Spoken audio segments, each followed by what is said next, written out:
सर्वांना शरणार्थी सप्रेम नमस्कार। आज लोकशाहीचे जनक महामानवतावादी विश्वगुरु महात्मा बसवेश्वरांच्या जयंतीनिमित्त आज या ठिकाणी या कार्यक्रमामध्ये उपस्थित असलेले या आगाराचे सर्व प्रमुख कामगार वर्ग या सर्वांना महात्मा बसवेश्वरांच्या जयंतीच्या हार्दिक शुभेच्छा, शरणार्थी आणि सप्रेम नमस्कार।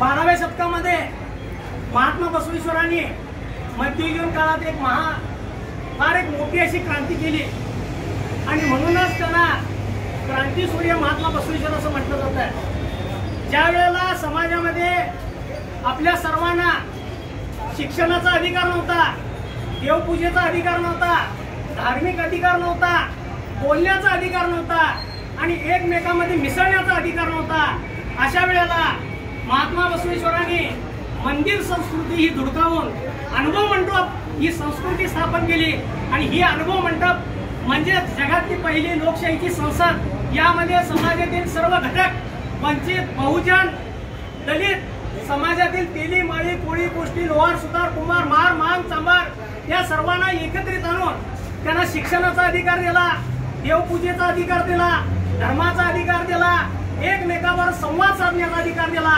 एवढंच नव्हे तर त्यावेळेला स्त्रियांना शिक्षणाचा अधिकार नव्हता, त्यावेळेला बसवण्णांनी त्यांना शिक्षणाचा अधिकार देऊन त्या काही स्त्रिया या वचनकार झाल्या।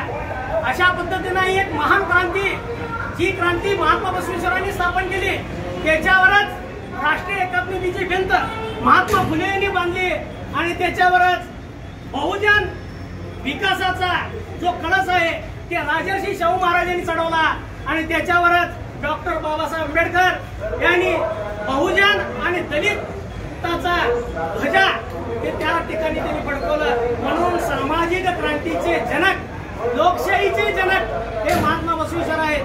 परंतु आज ही लोकशाही कुठल्या पद्धतीनं आहे, ही लोकशाही बसवण्णांनी जी सांगितलेली आहे ती टिकवण्याची वेळ आज आपल्या सर्वांच्यावर आहे। बसवण्णांनी त्यावेळेला सांगितलं की आपण सर्व काही करत बसण्यापेक्षा श्रम करा, श्रम हेच स्वर्ग आहे आणि त्या श्रमामध्येच देव आहे। ज्या वेळेला आपल्या श्रमाच्या धारा वाहतील त्याच वेळेला आपला आत्मलिंग जो आहे तो प्रसन्न होईल आणि तो महादेव ज्यावेळेला प्रसन्न होईल त्यावेळेला तुमचं आर्थिक सुबत्ता चांगली राहील, देशाची आर्थिक व्यवस्था चांगली राहील, कुटुंबाची आर्थिक व्यवस्था चांगली राहील। ज्या वेळेला तुम्ही श्रम करणार त्याच वेळेला तुम्हाला त्याचं फलित मिळणार आणि तुम्ही इतर काही धंदेदोपटी करत बसला तर तुम्हाला काही त्याच्यात मिळणार नाही। म्हणून बसवण्णांनी श्रमाला महत्व दिलं, शिक्षणाला महत्व दिलं।